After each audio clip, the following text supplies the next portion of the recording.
जिसके कान हों वो सुन ले, जिसकी आंखें हों वो देख ले।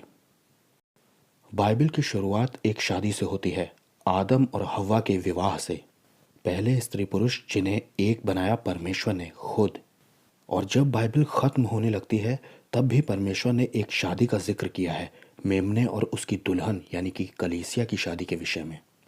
नए नियम में यीशु ने भी अपना पहला चमत्कार एक शादी में ही किया था। जानते हैं क्यों? क्योंकि परमेश्वर चाहते हैं कि हम शादी या विवाह की ओर ध्यान लगाए रखें। और इज़राइल में जो प्राचीन शादियां होती थीं वो एक तरह का पैटर्न है जो कि नए नियम और पुराने नियम दोनों में दिया हुआ है। अगर आपने इसे समझ लिया तो आप रैप्चर की गुत्थी को सुलझा सकते हैं। यहूदी ग्रंथों में ये साफ तौर पर दिया है कि परमेश्वर ने इज़राइल से शादी की। ये बात तो इज़राइल का हर रब्बी जानता है। पुराना नियम सिर्फ परछाई है, लेकिन असली बात तो नए नियम में है। यहूदी शादियां दो हिस्सों में की जाती हैं आज भी, किदुशीन और निसुईम, जिसे हुपा भी कहते हैं।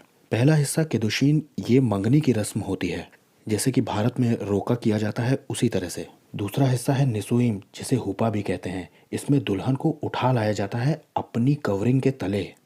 जिससे शादी करनी है उसे सबसे पहले चुना जाता है। परमेश्वर ने पूरे विश्व में से इज़राइल पर मन लगाया और ये कहा कि पृथ्वी के समस्त कुलों में से मैंने तुझे चुन लिया है और तेरा कर्ता तेरा पति है। इसी तरह से परमेश्वर ने भी चुना अब्राहम को, फिर इसहाक को और फिर याकूब को, जो कि आगे चलकर इज़राइल कहलाया, जिसके साथ परमेश्वर ने अपनी वाचा बांधी, एक अग्रीमेंट किया, जिसे कि हम कैतूबा कहते हैं। कैतूबा में पति ये प्रतिज्ञा करता है कि मैं सुरक्षा दूंगा और पत्नी विश्वास योग्य रहने की प्रतिज्ञा करती है। इज़राइल के लिए कैतूबा का काम किया था 10 हुक्म ने और व्यवस्था ने, जो कि मूसा लेकर के आया था सिनै पहाड़ से। इसी के बाद इज़राइल ने कहा कि जो हमारा परमेश्वर कहेगा हम उसे करेंगे। और कतूबा साइन करने के बाद दुल्हन को पवित्र रहना होता है। इसीलिए परमेश्वर ने बार बार कहा कि मैं पवित्र हूँ इसलिए तुम भी पवित्र रहो। और उसके बाद मूसा ने उसे लहू छिड़क कर सील किया। और इसके बाद मूसा और हारून समेत 70 पुरनिये ऊपर चले गए। उन्होंने परमेश्वर का दर्शन किया। ये रैप्चर की तस्वीर है और लिखा है इसके बाद उन्होंने वहां खाया पिया। ये विवाह के बाद का वो भोज माना जाता है जिसमें कि दूल्हा दुल्हन निकल कर आते हैं और सब लोगों से मिलते हैं। इस तरह से परमेश्वर ने इज़राइल को अपनी पत्नी बनाया। अब आइए हम देखते हैं प्राचीन यहूदी विवाह कैसे हुआ करते थे। प्राचीन यहूदी विवाह में सबसे पहले लड़का अपने लिए लड़की चुनता है और या तो ये काम उसका पिता भी कर सकता है। और ये दोनों ही तस्वीरें हमें बाइबल में दिखाई भी पड़ती हैं। यीशु ने कहा कि तुमने मुझे नहीं चुना बल्कि मैंने तुम्हें चुना है। और अब्राहम ने भी अपने बेटे इसहाक के लिए दुल्हन चुनने के लिए एलिएजर को भेजा, जैसे कि पवित्र आत्मा पिता के घर से निकला है यीशु की दुल्हन ढूंढने के लिए, यानी कि हमें। इसके बाद लड़का आकर के अपने पिता से बात करता है लड़की के बारे में और फिर ये मिलकर के लड़की के घर जाते हैं और लड़की के घर वालों से बात करते हैं। सबसे मिलने के बाद लड़की की एक कीमत तय की जाती है जिसे कि मुहार कहा जाता है। इस मुहार का दाम ये बताता है कि लड़की आखिर कितनी वैल्यूएबल है, कितनी कीमती है। और इसके बाद कतूबा यानी कि मैरिज कॉन्ट्रैक्ट साइन किया जाता है। और जब लड़की हाँ कहकर के मैरिज कॉन्ट्रैक्ट पर साइन कर देती है उसके बाद से लड़की अब आम लड़कियों की तरह रहना बंद कर देती है और अपने मुंह पर एक नकाब पहन लेती है। ये नकाब या पर्दा करना उसके पवित्र रहने की निशानी है कि अब वो किसी और की हो चुकी है। इसके बाद लड़का और लड़की एक सिल्वर कप में दाखरस को पीते हैं जिससे कि ये शादी की वाचा सील हो जाती है। चांदी बाइबल में रिडेम्पशन को यानी कि छुड़ौती को दिखाती है। इस सिल्वर कप को पीने के बाद लड़की को वहाँ तोहफे दिए जाते हैं। ये तोहफे देने की रस्म को मतान कहा जाता है। इसका मकसद होता है ताकि दुल्हन को ये याद रहे कि सचमुच उसकी शादी का पहला हिस्सा पूरा हो गया है, ये कोई सपना नहीं था। दुल्हन उन गिफ्ट्स को देखती रहती है और उनका इस्तेमाल करती है। इसी तरह से पुराने नियम में भी एलिएजर ने जो गिफ्ट्स रिबका को दिए थे सिर्फ उसने वही देखे थे। आखिर में चलने से पहले लड़का और लड़की को थोड़ा सा समय दिया जाता है और इसमें लड़का एक बात कहता है, मैं अपने पिता के घर जा रहा हूँ और वहाँ जाकर के मैं तुम्हारे लिए एक जगह तैयार करूँगा। जब पिता मुझसे कह देंगे कि जाओ अब दुल्हन को ले आओ क्योंकि जगह तैयार हो गई है, तब मैं आऊँगा, तुम बस मेरा इंतज़ार करना। ऐसा बोलकर दूल्हा तो चला जाता है लेकिन दुल्हन इंतज़ार करना शुरू कर देती है। ये मंगनी की रस्म और कतूबा का साइन किया जाना और सिल्वर कप से पीना ये आजकल की शादियों की तरह नहीं है। इसका मतलब शादी ही होता है, बस ये शादी 2 हिस्सों में की जाती है जिसका कि पहला हिस्सा यानी कि किदोशीम यहाँ पर पूरा हो जाता है। इसके बाद लड़की को एक स्नान करना होता है जिसे कि मिक्वा कहते हैं। ये एक तरह से यहूदियों का बपतिस्मा है। हर एक यहूदी लड़की को मंगनी के बाद ये मिक्वा स्नान लेना ही होता है। दोनों ही परिवारों में शादी की तैयारियां बहुत ज़ोरों शोरों से शुरू हो जाती हैं। पुराने समय में मशीनें नहीं थी, इसलिए आटा चावल दाल सब कुछ अरेंज करने में बहुत समय जाता था। इसलिए मंगनी से शादी तक लगभग 1 से 2 साल का अंतर रखा जाता था। दोनों ही परिवारों में खुशी का और जश्न का माहौल तैयार हो जाता है। दुल्हन को एक तरफ तैयार रहना है और इंतजार करना है दूल्हे का, वहीं दूल्हे को पिता के घर में जाकर के एक ब्राइडल चैम्बर को तैयार करना होता था जहां वो दुल्हन को लेकर आएगा। ये ब्राइडल चैम्बर ही वो जगह है जिसे कि पिता के घर में लड़के ने बनाया है, जहां पर दूल्हा दुल्हन एक होंगे और उनका मिलन होगा। इस ब्राइडल चैम्बर को तैयार देखने के बाद पिता यह डिसीजन लेता है कि जाओ अब दुल्हन को ले आओ।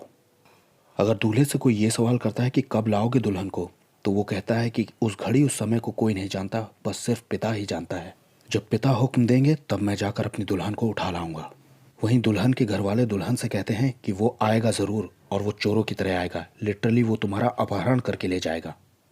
कुछ हंसी ठिठोली करने वाली सहेलियां और कुछ गांव के लोग ये मजाक भी करते हैं कि वो नहीं आएगा।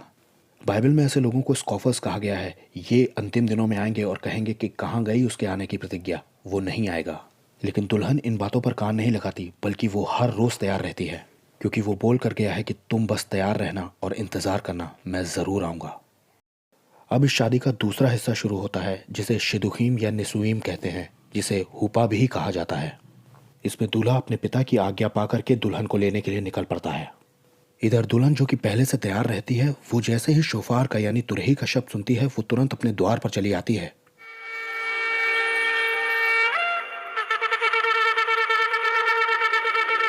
हल्ला मच जाता है कि दूल्हा आ पहुंचा है और यहीं से दूल्हा अपनी दुल्हन को उठा करके हुपा में यानी कि अपने कवरिंग के नीचे ले जाता है, वो ब्राइडल चैम्बर जो कि उसने तैयार किया है पिता के घर में।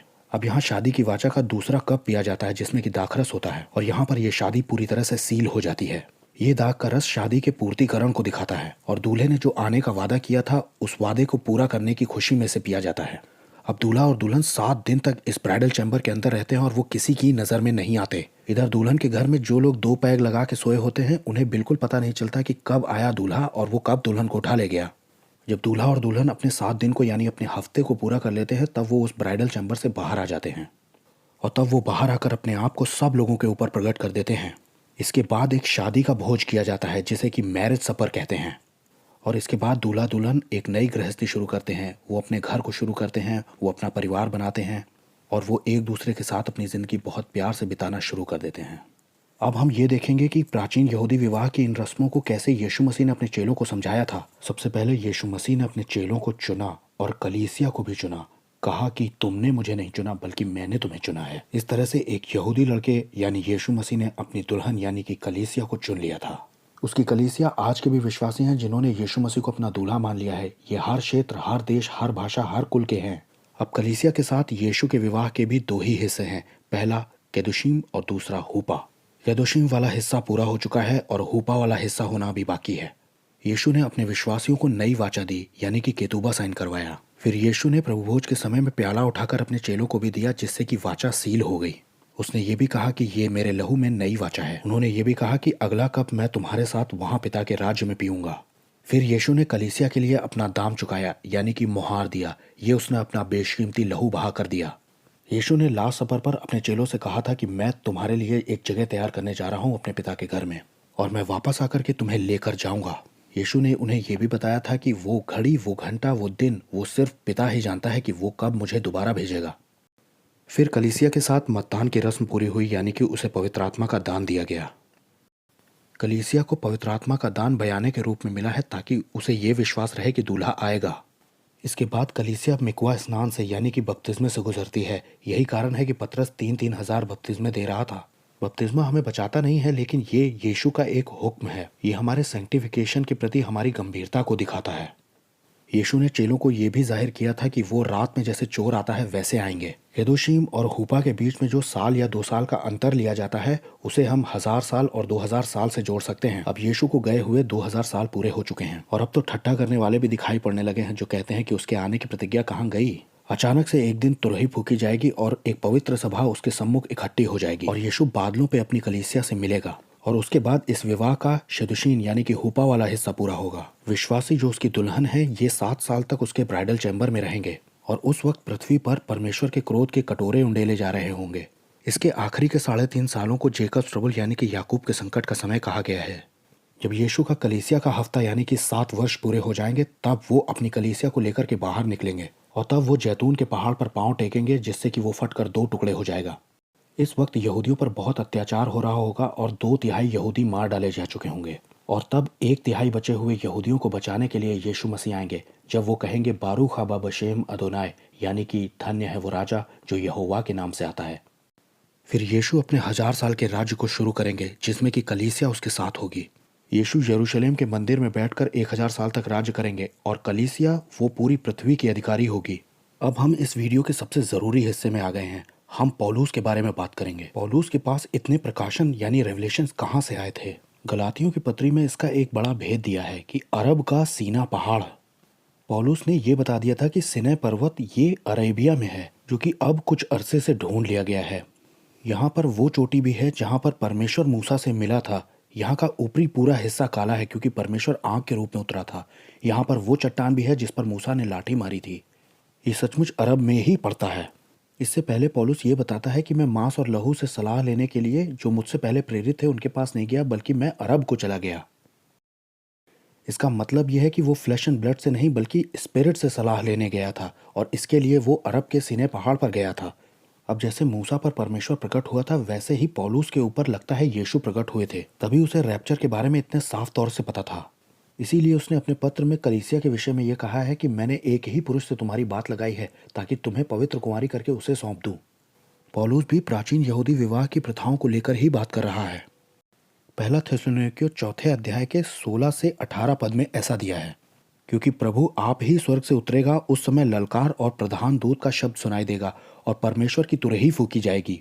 जो मसीह में मरे हैं वे पहले जी उठेंगे, पर हम जो जीवित हैं वे बचे रहेंगे, उनके साथ बादलों पर उठा लिए जाएंगे कि हवा में प्रभु से मिलें।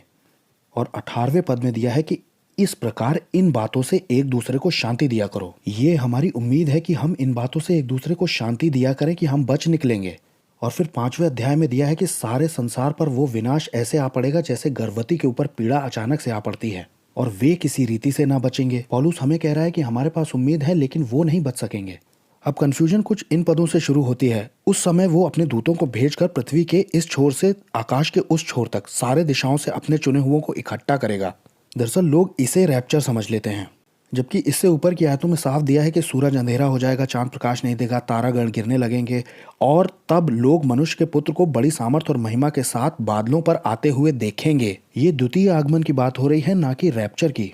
20वीं आयत से ये पता चल जाता है कि ये चुने हुए कौन है। यदि प्रभु उन दिनों को ना घटाता तो कोई प्राणी ना बचता, परंतु उन चुने हुए के कारण जिनको उसने चुना है उन दिनों को घटाया जाएगा। दरअसल ये चुने हुए इजरायली तो हैं ही साथ वो 1,44,000 यहूदियों ने जो प्रीचिंग की थी उसके द्वारा जो बचाए गए लोग हैं, जो मारे मारे फिर रहे होंगे, ये वो भी हैं। क्योंकि बाइबल बताती है कि यीशु मसीह के द्वितीय आगमन के फौरन बाद भेड़ों और बकरियों का न्याय होगा। उसमें गेहूं और भूसी को अलग किया जाएगा और ये स्वर्गदूत करेंगे। ये शुरुआत के 3.5 साल में 1,44,000 यहूदियों ने जो प्रीचिंग की है उनकी कटनी के रूप में इन चुने हुओं को दिखाया गया है। सोचिए, एक यहूदी पौलुस ने क्या किया। जब 1,44,000 यहूदी प्रचार कार्य करेंगे तब क्या होगा। अब प्रभु के ब्राइडल चैम्बर यानी हुपा के नीचे हमको 7 दिन यानी कि 7 साल तक वहां रहना ही रहना है, वरना जो संसार के ऊपर 7 साल आने वाले हैं और जो 3.5 साल याकूब के संकट के समय हैं, इसके लिए हमें कलीसिया को इन समयों के बीच में रखना पड़ेगा, जो कि मिड ट्रिब के लोग मानते हैं कि सताव झेलने के बाद बीच में कहीं कलीसिया को उठाया जाएगा। लेकिन प्राचीन यहूदी विवाह यही बताता है कि 7 दिन तक दूल्हा दुल्हन किसी को दिखाई नहीं पड़ते हैं, वो उसके बाद ही बाहर आते हैं। और फिर पौलुस ये न कहता कि हम बादलों पर उठा लिए जाएंगे, प्रभु से हवा में मिलेंगे और इन बातों से एक दूसरे को शांति दिया करो। पौलुस को फिर ये कहना चाहिए था कि कलीसिया तुम भी सताव झेलने के लिए तैयार रहो, तुम्हारे लिए भी कोई उम्मीद नहीं। रैप्चर की टीचिंग लोगों के अंदर पवित्रताई से चलने की इच्छा को उत्पन्न करती है। प्रकाशित वाक्य में 2 औरतों का जिक्र है, एक वैश्या है और एक प्रभु की दुल्हन है। जो लोग संसार के साथ दूषित नहीं होते, ऐसी पवित्र पाक और बेदाग बेझुर्री कलीसिया को लेने के लिए यीशु आ रहे हैं, और यही हमारी धन्य आशा है।